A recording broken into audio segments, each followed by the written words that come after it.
আমার তো মনে হয় বাংলাদেশে বর্তমানে শতকরা 90% বললেও ভুল হবে না, মহিলাদের উপরে কোরবানি ওয়াজিব। কিভাবে? এক ভরি স্বর্ণ নাই এমন মহিলা খুব কম আছে। কি বলেন, কথা বলেন ঠিক না বেঠিক? এক ভরি স্বর্ণ আছে, মাসালা আপনারা এর আগে শুনেছিলেন, আপনারা উত্তর দিবেন। এক ভরি স্বর্ণ আছে আর 10 টাকা আছে, তাহলে তার উপরে কি কোরবানি ওয়াজিব হবে না? জোরে বলেন। আরে ভাই, আমাদের স্ত্রীদের উপরে ওয়াজিব হইতেছে, এই জন্য বলতেছি না। সবাই বলেন ওয়াজিব হবে কি হবে না? কেন হবে? মাসালা হুজুর 52.5 তোলা রূপার সমপরিমাণ হয়ে গেছে দুইটা মিলে। এক ভরি স্বর্ণের দাম এখন প্রায় 1.5 লাখ টাকা, আরো বেশি। আর 52.5 তোলা রূপার দাম কত?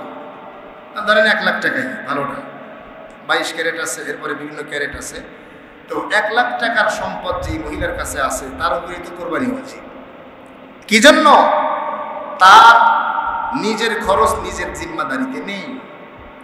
মহিলার স্বামী থাকলে তার উপরে তার খরচের দায়ভার, মহিলার বাবা থাকলে তার উপরে বাবার উপরে তার জিম্মাদারি, বড় ছেলে থাকলে বড় ছেলের উপরে জিম্মাদারি।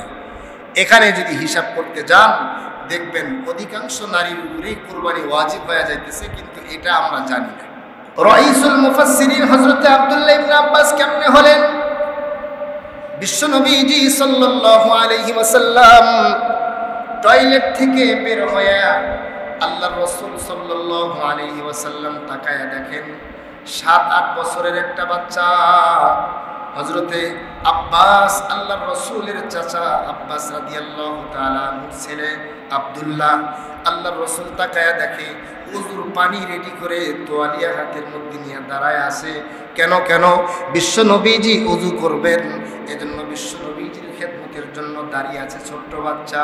আপনারা জানেন ছোট্ট কোনো বাচ্চা যখন কারো খেদমত করে এমনি তার জন্য দোয়া এসে যায়। কথা বলেন ঠিক না বেঠিক? কওমি মাদ্রাসায় আপনি যাবেন, আপনি ঢুকবেন গেস্ট হয়ে, কোরআনের পাখিগুলো আপনার জুতা সোজা করে দেয় কি দেয় না? আমার নিজের কাছে লজ্জা লাগে, এরা তো জুতা সোজা করে দেয় দোয়ার জন্য, কিন্তু আমাদের চাইতে তো ওদের দাম বেশি। হযরত আব্দুল্লাহ ইবনে আব্বাস আল্লাহর রাসূলের খেদমতের জন্য তোয়ালিয়া নিয়ে দাঁড়ায় গেছেন। বিশ্ব নবীজি ওযু করে আব্দুল্লাহ ইবনে আব্বাসকে জড়ায় ধরে আল্লাহর কাছে দোয়া করলেন। আল্লাহুম্মা, আল্লাহর রাসূল হযরত আব্দুল্লাহ ইবনে আব্বাস রাদিয়াল্লাহু তাআলা আনহুর জন্য দোয়া করলেন, আল্লাহুম্মা ফাক্কিহু ফিদ্দীন ওয়া আল্লিমহু তা'ওয়িল। আল্লাহ তোমাকে দ্বীনের সঠিক তথ্য বোঝার তৌফিক দান করুন এবং কোরআনের ব্যাখ্যা আল্লাহ পাক রব্বুল আলামিন তোমাকে দান করেন। সুবহানাল্লাহ, জোরে বলেন। বিশ্ব নবীজির দোয়া কখনো বৃথা যায় না। আল্লাহর রাসূল ফরমান যে জিলহজ মাসের 9 তারিখের যে রোজা, এই রোজাটা এমন যে অতীতের 1 বছর এবং আগামী 1 বছরের গুনাহ আল্লাহ পাক রব্বুল আলামিন মাফ করে দিবেন এই একটা রোজার বরকতে। আর এটা আওয়াজ করে বলেন সুবহানাল্লাহ। হাদিস শরীফের মধ্যে পাওয়া যায় নবীজি ফরমান, নবীজি এই জিলহজ মাসের 1 তারিখ থেকে 10 তারিখ পর্যন্ত, 9 তারিখ সহ 10 তারিখ বাদ দিয়ে 9 তারিখে এই 9 দিনই বিশ্ব নবীজি সাল্লাল্লাহু আলাইহি ওয়াসাল্লাম সিয়াম পালন করেছেন। আমরা তো 10 দিন 9 দিনই পারবো না, যারা পারি করব, অন্তত আরাফার দিনের রোজাটা আমরা ইনশাআল্লাহ পালন করার চেষ্টা করব। সম্মানিত হাজিরিন, কিভাবে এত ফজিলত? বিশেষ করে 10 তারিখ ফজরের সময়, ঈদের দিন, আমরা যে ঈদের নামাজ আল্লাহ হায়াতে বাঁচিয়ে রাখলে পড়তে আসব, ওই দিনের সকালবেলার ফজিলতটা একটু ভিন্ন। কিভাবে? এই সূরার শুরুতে প্রথম যে আয়াতে কারিমা আল্লাহ ফরমান ওয়াল ফাজর, ফজরের সময়ের কসম আল্লাহ করলেন। এখানে আল্লাহ পাক একাধিক কসম করেছেন। আল্লাহ পাক রব্বুল আলামিন যখন কোন বিষয়ের কসম করেন তখন ওই বিষয়টা ছোট হয় না বড় হয়? অবশ্যই বড়। আল্লাহ পাক নিরাপদ নগরী মক্কা নগরীর কসম করেছেন। আপনারা বলুন তো, মক্কা নগরী ছোট না বড়? এবং মর্যাদার দিক থেকে, মানের দিক থেকে কম না বেশি? এটা হচ্ছে মর্যাদাপূর্ণ একটি শহর, আল্লাহর রসুলের প্রিয় শহর। আর আল্লাহ পাকের ঘোষণা অনুযায়ী ওটা হচ্ছে নিরাপদ নগরী। এজন্য ওই নগরীর কসম আল্লাহ করেছেন, ওয়াহাদাল বালাদিল আমিন। এরপরে আল্লাহ পাক 3 ফলের কসম করেছেন। 3 ফল একটা উপকারী ফল, এটা খেলে বার্ধক্য পর্যন্ত চলে যায়। জাইতুন বা জাইতুন, জাইতুনের কসম আল্লাহ করেছেন। জাইতুন ফল এটাও উপকারী একটি ফল। জাইতুনের তেল একটি উপকারী তেল। কি বলেন? জাইতুনের তেল উপকারী তেল। এখন তো আপনার সান্ডা একটা বেরিয়েছে, সান্ডার তেল, ভাইরাল অবস্থা। জাইতুনের তেল হচ্ছে উপকারী তেল। এরপরে তুর সিনিন, তুর পর্বত, এটা আল্লাহর কাছে একটা মর্যাদাপূর্ণ পাহাড়।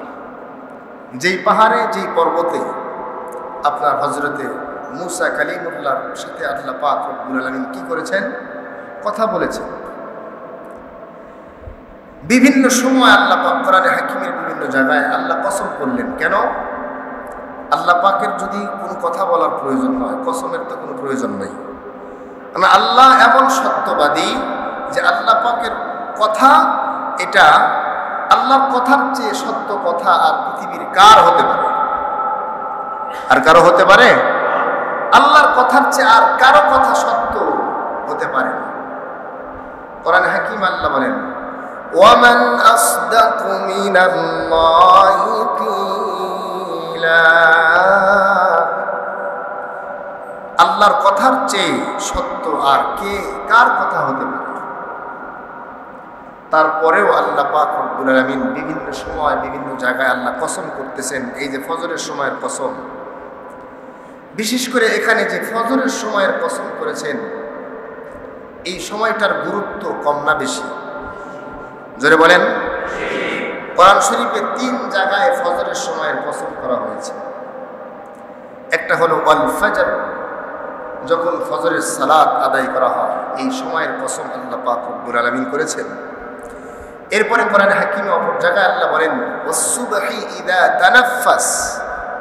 আল্লাহ পাক রব্বুল আলামিন বলেন, আমি সকালের কসম করছি যখন সকাল নিঃশ্বাস ফেলে। কি ফেলে? নিঃশ্বাস ফেলে।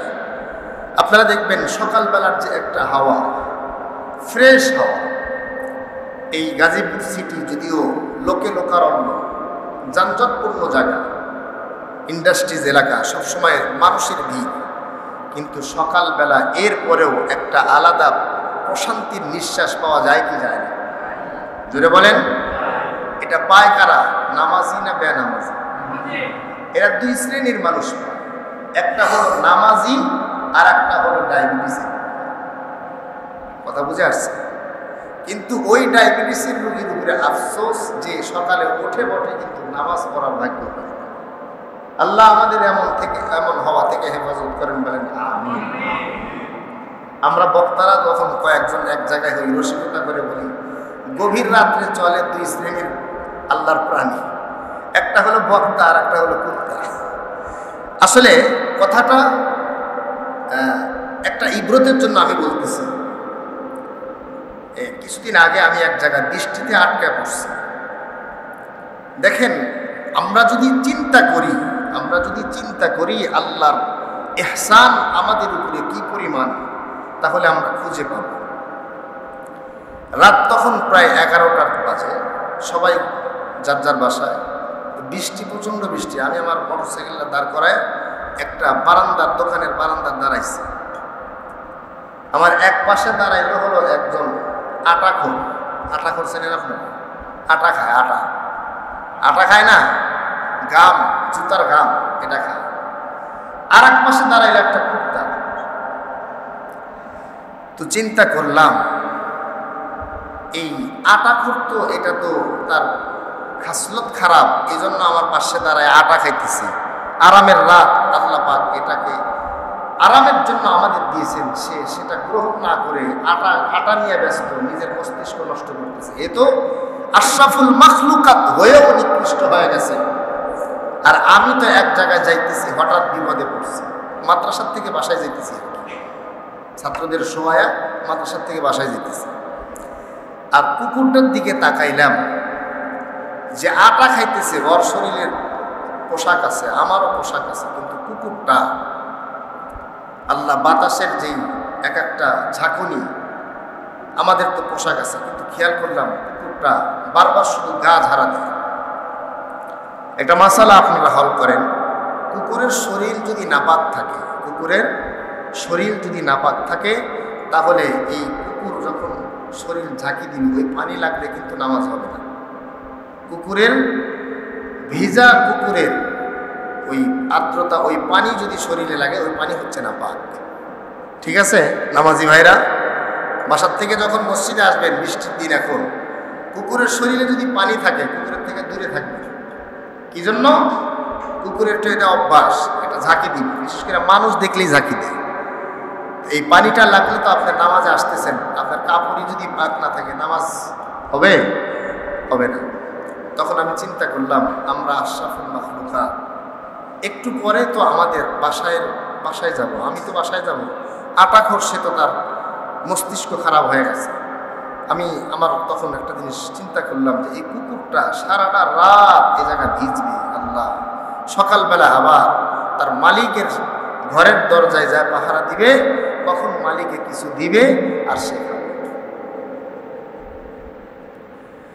الذين يذكرون الله قياما وقعودا وعلى جنوبهم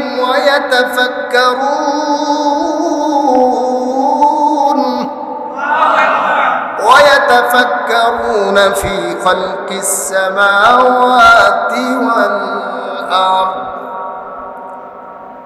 তখন একটা জিনিস চিন্তা করলাম, আমার মালিক তো আমাদেরকে চিন্তা করতে বলেছেন, ফিকির করো আমার সৃষ্টি নিয়ে। আমরা আশরাফুল মাখলুকাত, আমাদের বিছানা আল্লাহ ব্যবস্থা করেছেন, আমরা বাসায় যায় শুয়ে পড়বো, সুন্দর শীত লাগলে কম্বলের ভিতরে আমরা ঢুকে পড়বো, আমাদের বিবি বাচ্চাদের সাথে আমরা সুন্দর করে আমরা আরামের ঘুমে চলে যাব। আমাদের নিরাপত্তার জন্য আমাদের বাসার ওয়াল রয়েছে, আমাদের গেট রয়েছে, কেসি গেট রয়েছে, মিনি গেট রয়েছে। এরপরেও যদি আল্লাহর হুকুম আমরা পালন না করি, আল্লাহ আমাদের জন্য আশরাফুল মাখলুকাত আমাদের উপাধি দিয়েছেন, তাহলে আমরা কিভাবে আশরাফুল মাখলুকাত থাকব? আর আল্লাহ পাকের সৃষ্টি এই যে একটা কুকুর, এই কুকুরটা সারা রাত এখানে ভিজবে, কুকুরটা সারা রাত এখানে সে কষ্ট করবে, শীতে কাঁপবে। এরপরেও যদি মালিকের বাড়িতে কখনো চোর হানা দেয়, কুকুর কিন্তু বসে থাকবে না, ঘেউ ঘেউ করে মালিকরে ডাক দিবে। এ মুসলমান, কুকুরের নাম শুনে অনেকেই হয়তো ভাবতেছি যে হুজুর কুকুর একটা নিকৃষ্ট প্রাণী, এটার কথা কেন বললেন? কখনো কখনো কোনো ক্ষেত্রে আমরা কুকুরের চাইতে নিকৃষ্ট হয়ে যায়। আমাদের চাইতে কুকুর কখনো কখনো হাজার গুণে ভালো। উলামায়ে কেরাম লেখেন, কুকুরের ভিতরে কিছু গুণ আছে, এই গুণগুলা যদি আমরা আমাদের ভিতরে ঢুকাই, তাহলে একজন মানুষ আল্লাহ পাকের ওলি না হয়ে মরতেই পারে না। কুকুরের ভিতরে একটা গুণ হলো প্রভু ভক্তি। কুকুর মালিককে বড় ভক্তি করে। মালিকের বাসায় যদি একটা সাধারণ বিড়াল পর্যন্ত প্রবেশ করে, এরপরেও কিন্তু কুকুর ছাড়ে না। বিশেষ করে আপনারা দেখবেন, যারা একটু আপনার নেশাখোর টাইপের মানুষ, এদের দেখলেই কিন্তু কুকুর ঘেউ ঘেউ করে ওঠে। কথা বলেন ঠিক না ঠিক? কুকুরের ভিতরে আল্লাহ একটা এমন শক্তি দিয়েছেন, কুকুর মানুষ চেনে, কে সম্মানিত, কে ধনী, কে গরিব, এটা কুকুরে চেনে। সুবহানাল্লাহ বলেন। একটা সময় কুকুর দেখে খুব ভয় পেতাম, এখন আর ভয় পাই না, আলহামদুলিল্লাহ। কুকুরেও কিছু বলে না। তারপরেও মালিকানা বিভিন্ন শহরের বিভিন্ন শোরুম, বিভিন্ন দোকানে কুকুর সিকিউরিটি দেওয়া আছে, ঢুকলেই ঘেউ ঘেউ করে ওঠে। মালিকের অফিসে ঢুকতে ঘেউ ঘেউ করে ওঠে, আসতে দেয় না হুজুর আমার, তারপরেও ঘেউ ঘেউ করে ওঠে। তখন ভয় লাগে। তো কুকুর ঘেউ ঘেউ করলে একটা ওষুধ আপনাদের বলে দিই, যদি বেশি আপনার সাথে ডিস্টার্ব করে চোখ বন্ধ করে জোরে বলবেন আল্লাহু আকবার। কি বলবেন? জোরে বলেন তো আল্লাহু আকবার। এটা যদি জোরে বলতে পারেন তো কুকুরই ভয় পাবে। সুবহানাল্লাহ। এই আল্লাহু আকবারের পাওয়ার হলো এটা, যখন আপনি জোরে আল্লাহু আকবার বলবেন দেখবেন কুকুরে থেমে যাবে। পরীক্ষা করে দিবেন, যদি মন থেকে বলতে পারেন কুকুর থেমে যাবে। আমি দেখছি অনেক সময় রাত্রে চলি তো দেখি কুকুরের ডিস্টার্ব কত প্রকার ও কি কি। ওরা একা চলে না, রাতে চলে দল বেঁধে। যাই হোক, যে কথা বলতেছিলাম আমার আলোচনার বিষয়, সকালে আমরা উঠি ঠিকই হাঁটার জন্য, নামাজ পড়ি না। এই সকালের সময়ে আল্লাহ কসম করছেন ওয়াল ফাজর ওয়াস সুবহি ইযা তানাফাস। আর এক জায়গায় আল্লাহ বলেন ওয়াস সুবহি ইযা আসফার। সকালের যখন প্রভাত, যখন আলোকে উজ্জ্বল হয়, এই যে সকালবেলা সুবহ সাদেক হওয়ার পরে সকালে যে সূর্য ওঠার পরে হালকা একটু আলো হয়, কি যে একটা সুন্দর মনোরম পরিবেশ, তখন এমনি খারাপ মনটাও ভালো হয়ে যায়। কথা বলেন ঠিক না ব্যাঠি? মুসলমান ভাইরা আমার, আল্লাহ পাক রব্বুল আলামিন কোরআনে হাকিমে সকাল নিয়ে 3 জায়গায় কসম করলেন। সূরা ফজরে আল্লাহ বললেন ওয়াল ফজর, এরপরে আরেক জায়গায় আল্লাহ বললেন ওয়াস-সুবহি ইযা তানাফাস। আল্লাহ পাক রব্বুল আলামিন আরেক জায়গায় বললেন ওয়াস-সুবহি ইযা আসফার। বোঝা গেল সকালবেলা মানুষ ঘুমিয়ে থাকার সময় নয়, সকালবেলা হচ্ছে ইবাদতের সময়। সকালবেলা যদি কেউ জেগে থাকে কোনো কাজ করে, আল্লাহ পাক রব্বুল আলামিন সকালের ওই কাজের ভিতরে তার জন্য বরকত রেখেছেন। আল্লাহর রাসূল দোয়া করেছেন আল্লাহুম্মা বারিক লি উম্মতি ফি বুকুরিহা। আয় আল্লাহ, আমার উম্মতের সকালবেলার কাজের ভিতরে তুমি বরকত দাও। দোয়া করছেন কে? জোরে বলেন, জোরে বলেন কে করছেন? বিশ্ব নবী মুহাম্মাদুর রাসূলুল্লাহ, মুহাম্মাদুর রাসূলুল্লাহ সাল্লাল্লাহু আলাইহি ওয়াসাল্লাম দোয়া করেছেন। এই দোয়া কি বৃথা যাবে? জোরে বলেন বৃথা যাবে? তাহলে সকালে কাজ করা বাদ দিয়ে আমরা যারা ঘুমাই এই বরকত কি পাবো? পাবো না কি? পাবো না। ছাত্র ভাইরা এখন রাত 10টা-11টা পর্যন্ত পড়ি, সকালবেলা এমন করে ঘরের দরওয়াজা জানালা লাগায় যে ফজরের আজানে যাতে ঘুম না পায়। নাউজুবিল্লাহ। পিতা মাতাও বলে এই আমার বাবা রাত 10টা পর্যন্ত, 12টা-1টা পর্যন্ত লেখাপড়া করেছে, ঘুমা।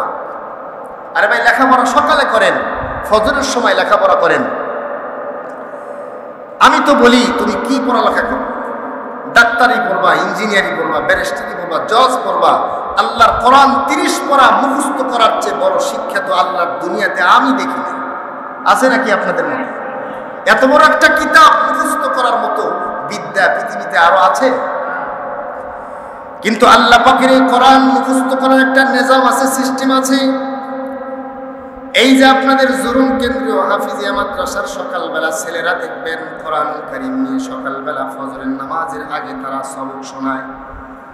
ওস্তাদের কাছে এক একটা আয়াত 50-60 বার পর্যন্ত, 100 বার পর্যন্ত পড়ে মুখস্থ করে। এটা ইচ্ছা করলে সে রাত্রি শোনাইতে পারত, কিন্তু সকালবেলা কেন শোনায়? আল্লাহুম্মা বারিক লি উম্মতি ফি বুকুরিহা। বিশ্ব নবীজি দোয়া করেছেন আল্লাহ আমার উম্মতের সকালবেলার কাজে তুমি বরকত দিয়ে দাও। এই বরকতেই আল্লাহর 30 পারা কোরআন নাবালেগ বাচ্চার সিনার ভিতরে হেফজ হয়ে যায়। আর আমরা সকালে মশরামশরি করি আজান শুনে, যে কাজের ডিউটি অফিস হলো আমার 8টায়, 7:30টায় উঠে গোসল করে অফিসে চলে যাব। নিমো খারাপ, তুমি সকালে উঠে ফজরের নামাজ পড়ে একটু তাসবিহ তাহলিল করতে পারলা না, আল্লাহর একটু জিকির করতে পারলা না। তুমি আর আমি তো এমন হয়ে গেছি, সেই কুকুরের চাইতে নিকৃষ্ট হয়ে গেছি, যে কুকুরের জন্য খাবার নাই, পোশাক নাই, কোনো অন্ন নাই, কোনো থাকার বাসস্থান নাই। কথা কি ভুল বললাম না ঠিক বললাম? আল্লাহ আমাদের বোঝার তৌফিক দান করেন, বলেন আমিন। সম্মানিত হাজিরিন, এই 10 তারিখের এই সকালের কসম আল্লাহ পাক কেন করলেন? অনেক তথ্য আছে, অনেক কথা আছে। সেটা হলো 9 তারিখকে বলা হয় ইয়াউমে আরাফা। এই 9 তারিখে আপনার আরাফার ময়দানে অবস্থান করা এটা হাজিদের জন্য ওয়াজিব, জরুরি। এটা না করলে হজই হবে না। এটা দিনে করতে হয়, কিন্তু কোনো হাজি সাহেব যদি দিনে করতে না পারে, লোকের ভিড়ের কারণে, রাস্তার যানজটের কারণে, উকুফে আরাফায় অবস্থান করতে না পারে, দোয়া করতে একটু যাইতে না পারে, 10 তারিখের ওই রাত্রে যদি যায়, আরবিতে রাত আসে আগে, আজকে জিলহজের 2 তারিখ, কয় তারিখ? কালকে রাত্রটাই হচ্ছে জিলহজের 2 তারিখ শুরু হয়েছে। সূর্য অস্তের পর থেকেই আরবি হিসাব শুরু হয়। তাহলে দিনে আরাফার ময়দানে অবস্থান করার নিয়ম, কেউ যদি দিনে না যায় রাত্রে যায়, তাহলে কি 9 তারিখ থাকে না 10 তারিখ হয়ে যায়? এটা কারণ কি? আল্লাহ পাক রব্বুল আলামিন 10ই জিলহজের জন্য কোনো রাত রাখে নাই, কিন্তু 9 তারিখ আরাফার দিনের জন্য 2টা রাত রেখেছেন। সুবহানাল্লাহ। নতুন কথা শুনলেন মনে হয়? আশ্চর্য ব্যাপার, আল্লাহ পাকের হুকুমের কি মহিমা! 10 তারিখের জন্য আল্লাহ রাত রাখে নাই, 9 তারিখের দিনে যদি কেউ আরাফার ময়দানে অবস্থান করতে না পারে, রাতে যদি যায়, তাহলেও রাতের কিছু সময় যদি সেখানে যা অবস্থান করে, তাহলেও তার আরাফার ময়দানে অবস্থান করার যে জিম্মাদারি, এটা আদায় হয়ে যাবে। এই যে রাতবিহীন একটা দিন, সেটা হলো 10 তারিখের দিন। এই 10 তারিখের দিনকে বলা হয় আইয়াউমুন নাহার, অর্থাৎ জবাহের দিন। নাহার বলা হয় উটকে আরবরা জবাই করে না, নাহার করে, একটা ঘা দিয়ে নির্দিষ্ট একটা জায়গায় ফুটো করে সেখান থেকে রক্ত প্রবাহিত করে, এটাকে বলা হয় নাহার। ইয়াউমুন নাহার কোরআনুল কারীমের ভিতরে আল্লাহ পাক রব্বুল আলামিন সূরা কাউসারের ভিতরে ফাসাল্লি লিরাব্বিকা ওয়ানহার, আল্লাহ রাসূলকে বলেছেন, ও রাসূল, আপনি আপনার রবের উদ্দেশ্যে নামাজ কায়েম করেন, সালাত কায়েম করেন, ওয়ানহার, এবং নহর করেন। আমাদের দেশে তো নহর খুব কম হয়, গরু বেশি জবাই হয়, কিন্তু মক্কাতে, সৌদিতে তারা উট বেশি নহর করে, জবাই করে না, নহর করে। এই জন্য 10 তারিখকে বলা হয় ইয়াউমুন নাহারের দিন, জবাহের দিন। সম্মানিত হাজিরিন, রাতবিহীন একটা দিন আল্লাহ পাক রব্বুল আলামিন সেই দিনের সকালটা অন্য দিনের সকালের মতো নয়, সেই দিনের সকালটা আরো একটু দামি, আরো একটু উন্নত কোয়ালিটির। এজন্য আল্লাহ পাক রব্বুল আলামিন সূরা ফাজরের শুরুতেই ওয়াল ফাজর, আল্লাহ পাক রব্বুল আলামিন এই ফজরের সময়ের কসম করেছেন।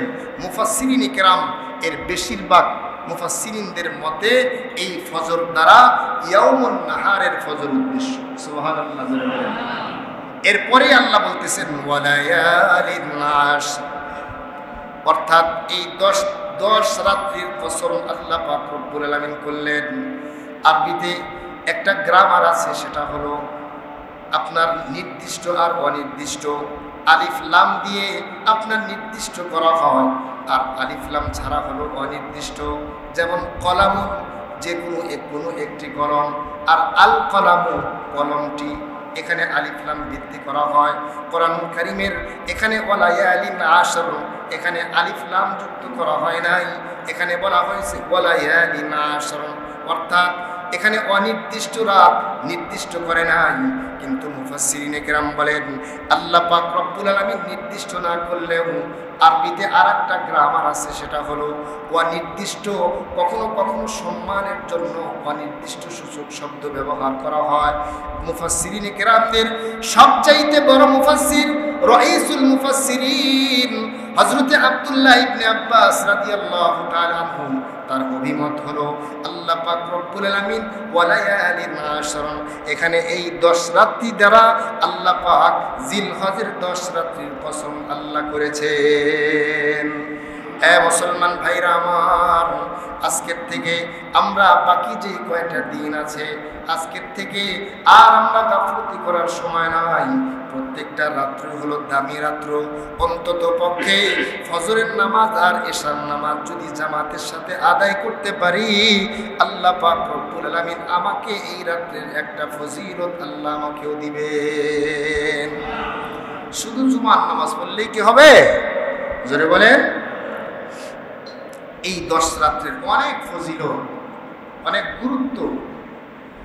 এজন্য সাহাবায়ে কেরাম কোরআনের কোনো বিষয় যদি বুঝতে সমস্যা বোধ করতেন, হাদিসের কোনো বিষয় যদি বুঝতে সমস্যা বোধ করতেন, রাইসুল মুফাসসিরিন হযরত আব্দুল্লাহ ইবনে আব্বাসের কাছে গেলেই সঠিক সমাধান পেয়ে যাইতেন।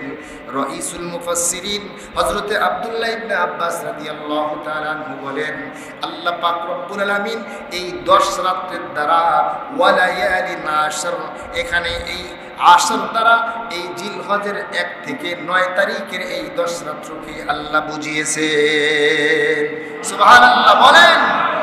আমরা যে দিনগুলো অতিক্রম করতেছি অত্যন্ত গুরুত্বপূর্ণ, মর্যাদাপূর্ণ দিন। হাদিসের মধ্যে বিশ্ব নবীজি বলেন, ক্বালান নবী সাল্লাল্লাহু আলাইহি ওয়াসাল্লাম, মা মিন আইয়ামিন আহাব্বু ইলাল্লাহি আন ইউতাআব্বাদা লাহু ফিহা মিন আশরি জিলহিজ্জাহ।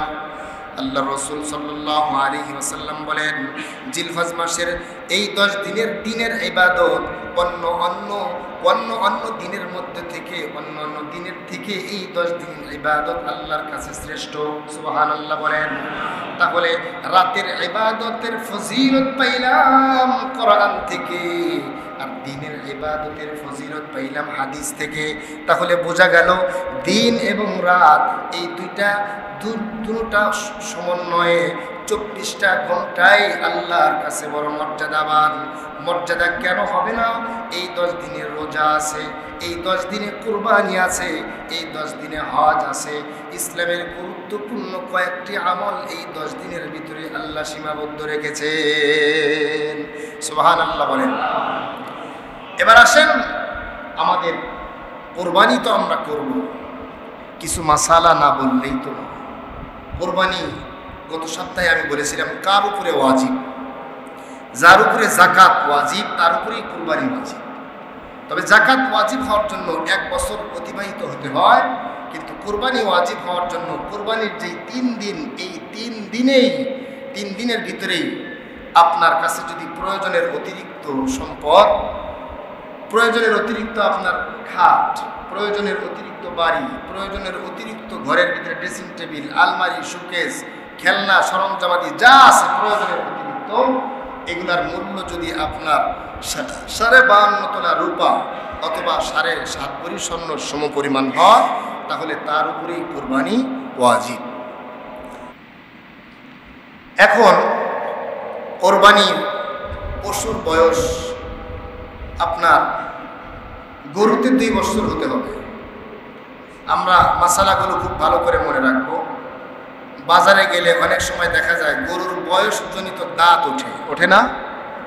এর 2 বছরের বলে দাঁতে, বলে 1 দাঁত 2 দাঁত আছে না?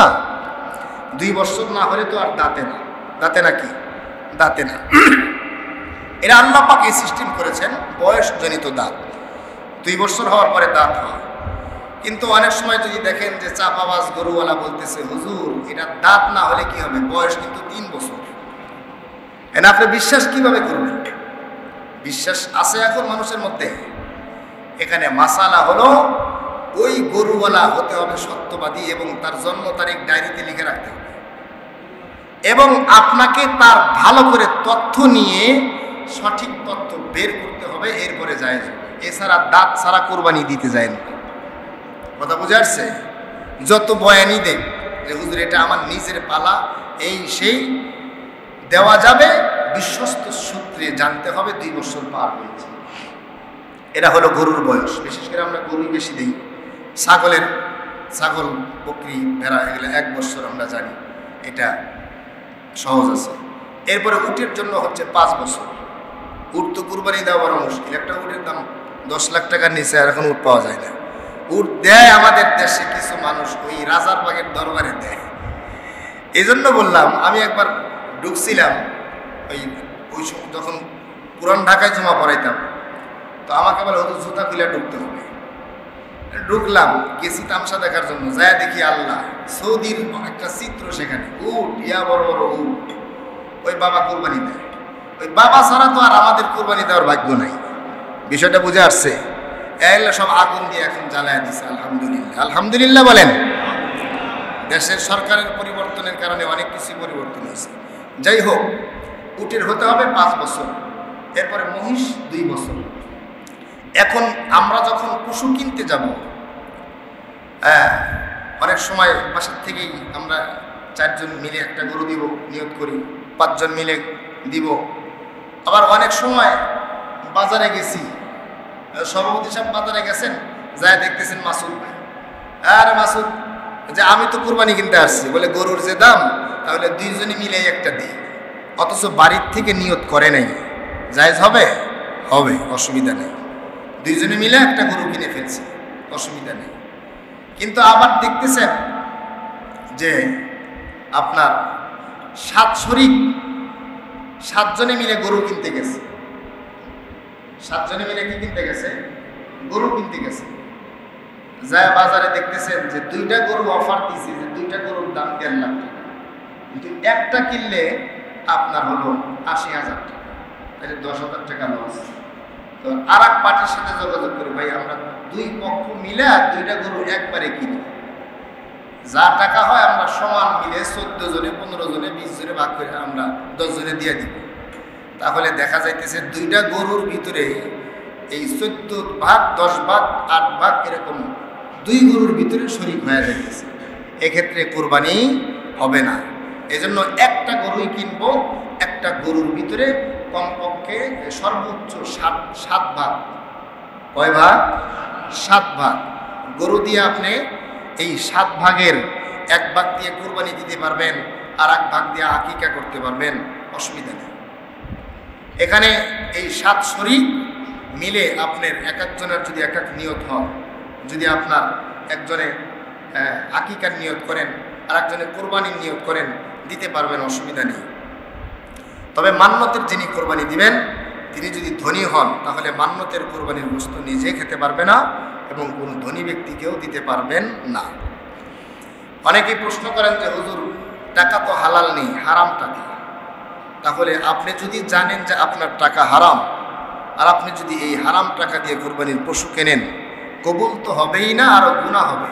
কি জন্য? আপনি আল্লাহর এই বিধানের সাথে আপনি তামাশা করলেন, এজন্য আপনার গুনাহ হবে।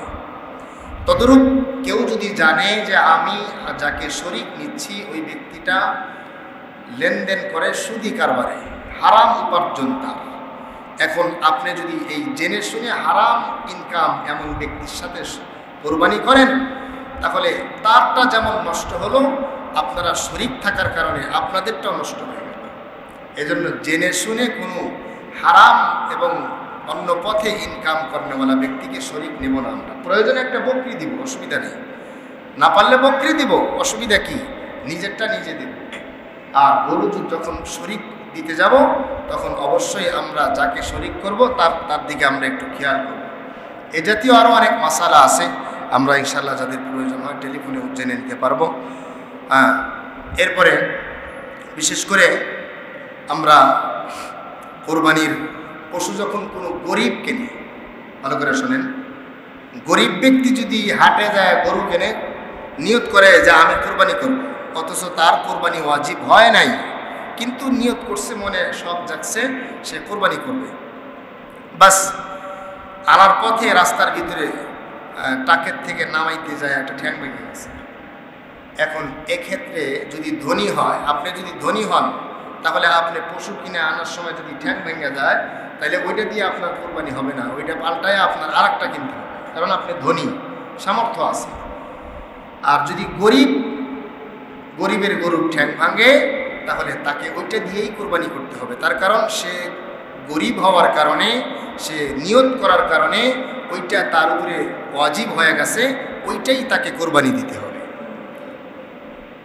এক্ষেত্রে গরিবের জন্য যখন গরিব পশু কিনে ফেলে, সেটা তার জন্য নির্দিষ্ট হয়ে যায়, সেটা আর চেঞ্জ করার কি থাকে না, কোনো অপশন থাকে না। পক্ষান্তরে ধনী যদি কোনো পশু কিনে, আপনি একটা পশু কিনলেন, কিনে এনে আপনার চয়েস হলো না, বাড়িয়ালি বলতেছে একটা লাল গরু কিনতে পারলা না, তো বাজারে যায় আপনি আর একটা চেঞ্জ করে আনতে পারেন, অসুবিধা নেই। কিন্তু গরিব যদি কেনে, বাড়িয়ালি যদি বলে কি সাদাটা কিনতে পারলা না, এই ক্ষেত্রে আর চেঞ্জ করার কি নাই, অপশন নাই। কথা বুঝে আসছে ভাই? এ জাতীয় আরও অনেক মাসালা আছে। আল্লাহ পাক আমাদের সঠিকভাবে সঠিক মাসাইল জেনে নিয়তকে পরিশুদ্ধ করে আল্লাহ পাক আমাদেরকে কোরবানি করার তৌফিক দান করেন, বলেন আমিন। এবং এই বাকি যে জিলহজ মাসের এই চাঁদে এই বরকতি দিন এবং রাতগুলো যে গুজরান হচ্ছে, আল্লাহ পাক আমাদেরকে নফল আমল করতে না পারলেও অন্তত 5 ওয়াক্ত নামাজ বা জামাত আদায় করার তৌফিক দান করেন, বলেন আমিন। নামাজ পড়বেন তো ইনশাআল্লাহ? নামাজ পড়েন। এই হজের দিন কত আল্লাহর বান্দারা হজে গেছে দেখেন। এই 210 জন হজ যাত্রী নিয়ে একটা প্লেন নষ্ট হয়ে গেছে, দেখলাম খবরে। সবগুলা হাজি শহীদ হয়ে গেছে, তারা হজের যাত্রী ছিলেন। কত কিছু আমাদের চোখের সামনে শিক্ষা দিয়ে যায়। আর এক আল্লাহর বান্দা দেখলাম, লিবিয়ার এক যাত্রী, সে হজ করার জন্য নিয়ত করছে, এয়ারপোর্টে গেছে, কিন্তু এই কাগজের সমস্যার কারণে প্লেনে উঠাবে না। চিন্তার বিষয়, পাইলট তাকে নেবে না, বিমান ছেড়ে দিছে, বিমান উঠতে পারে নাই, চলে আসছে। জিজ্ঞাসা করছে, বলে যান্ত্রিক সমস্যার কারণে যেতে পারে না। আল্লাহর বান্দা উঠতে চাইছিল, সে আল্লাহর কসম করে বলছে যে আমি হজ করব, আমি হজে যাব। দেখেন, আল্লাহর কসম করে, আল্লাহর উপরে তাওয়াক্কুল করে যখন কেউ কোনো কথা বলে বা কিছু নিয়ত করে, আল্লাহ তার জন্য যথেষ্ট হয়ে যায়। আলাইসাল্লাহু বিকাফিন আবদা, আল্লাহর বান্দার জন্য আল্লাহই যথেষ্ট। ওমাইয়া তাওয়াক্কাল আলাল্লাহি ফাহুয়া হাসবু। এটা যখন দেখলাম তখন আল্লাহর ওই বান্দার কথা আর কোরআনের আয়াতের সাথে মিলাইলাম। মুখের মধ্যে দাঁড়িয়েও নাই, কিন্তু তাওয়াক্কুল আল্লাহর উপরে। নাম হলো আমের। আল্লাহর বান্দার জন্য কি করেছে, প্লেন 2 বার ফেরত চলে আসছে। শেষবার পাইলট বলে একে নিতে হবে, একে না নিলে চলবে না। সুবহানাল্লাহ বলেন। আল্লাহর বান্দা দেখছেন আপনারা, হাস্যোজ্জ্বল চেহারা নিয়ে সে প্লেনের ভিতরে উঠছে। আমাদের চোখের সামনে অনেক কিছুই চোখের সামনে আমাদের জন্য শিক্ষা হয়ে যায়, কিন্তু আমরা বুঝি না। এই 10 দিনকে আল্লাহ পাক মূল্যায়ন করে সঠিক পদ্ধতিতে আমল করার তৌফিক দান করেন, বলেন আমিন। আলহামদুলিল্লাহ।